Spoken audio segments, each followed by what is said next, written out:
I see my ability. They call me disabled. I call myself differently abled. There are some incidents that happen in your life. Those incidents break you, deform you, but they mold you into the best version of you. And the same thing happened to me. I was 18 years old when I got married. My father wanted me to get married. And all I said was, if that makes you happy, I'll say yes. And of course, it was never a happy marriage. Just about after 2 years of getting married, I met a car accident. Somehow my husband fell asleep and the car fell in the ditch. He managed to jump out, saved himself. I'm happy for him. But I stayed inside the car and I sustained a lot of injuries. The list is a bit long, don't get scared. The wrist was fractured. Shoulder bone and collarbone were fractured. My whole rib cage got fractured. And because of the rib cage injury, lungs and liver were badly injured. I couldn't breathe. I lost urine and bowel control. That's why I have to wear the bag wherever I go. 3 vertebrae of my backbone were completely crushed. And I got paralyzed for the rest of my life.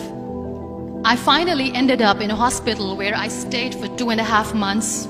I underwent multiple surgeries. One day, doctor came to me and he said, well, I heard that you wanted to be an artist, but you ended up being a housewife. I have a bad news for you.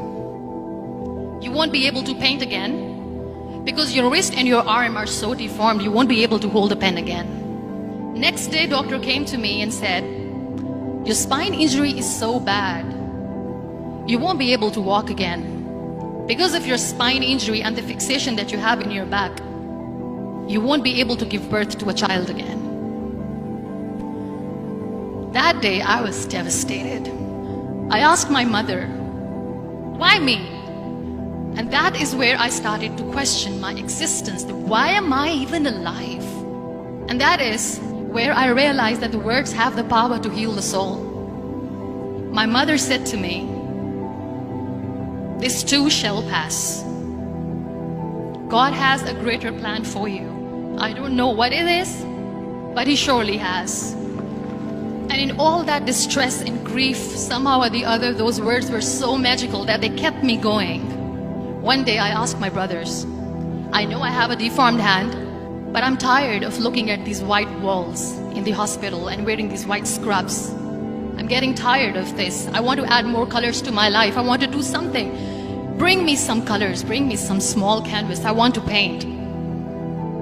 So the very first painting I made was on my deathbed, where I painted for the very first time. It was not just an art piece or just my passion. It was my therapy. And then I was discharged and I went back home. And I went back home and I realized that I have developed a lot of pressure ulcers on my back and on my hip bone. I was unable to sit.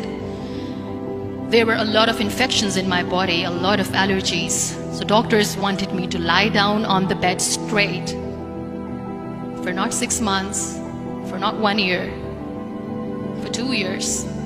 I was bedridden, confined in that one room, looking outside the window, listening to the birds chirping, and thinking maybe there will be a time when we'll be going out with the family and enjoying the nature.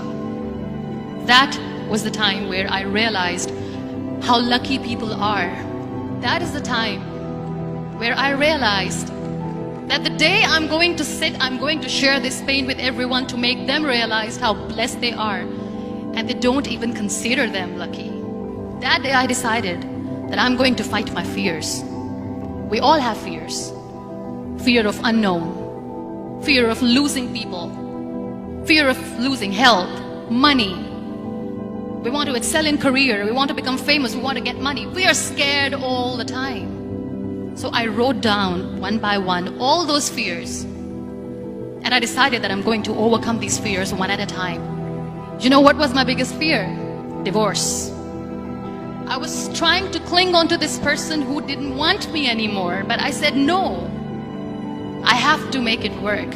But the day I decided that this is nothing but my fear, I liberated myself by setting him free.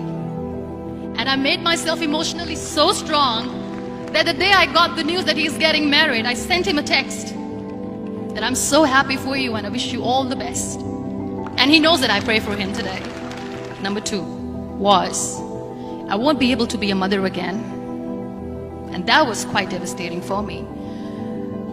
But then I realized there are so many children in the world, all they want is acceptance. So there is no point of crying, just go and adopt one. And that's what I did.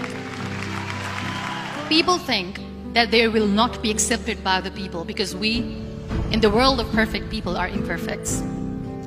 So I decided that instead of starting an NGO for disability awareness, which I know will not help anyone, I started to appear more in public. I started to paint. I decided that I'm going to join the national TV of Pakistan as an anchor person. And I've been doing a lot of shows for the last 3 years. I became the National Goodwill Ambassador for UN Women Pakistan, and now I speak for the rights of women, children. We talk about inclusion, diversity, gender equality, which is a must. Every time I go in public, I always smile. It's always a big toothy smile on my face, and people ask me, don't you get tired of smiling all the time? What's the secret? I always say one thing, that I have stopped worrying about the things that I have lost, the people that I have lost. Things and people who were meant to be with me are with me. And sometimes, somebody's absence makes you a better person. Cherish their absence. It's always a blessing in disguise. Live your life fully. Accept yourself the way you are. Be kind to yourself. Be kind to yourself. I'll repeat, be kind to yourself, and only then you can be kind to others. Love yourself and spread that love. Life will be hard. There will be turmoils, there will be trials, but that will only make you stronger. So when you accept yourself the way you are, the world recognizes you. It all starts from within.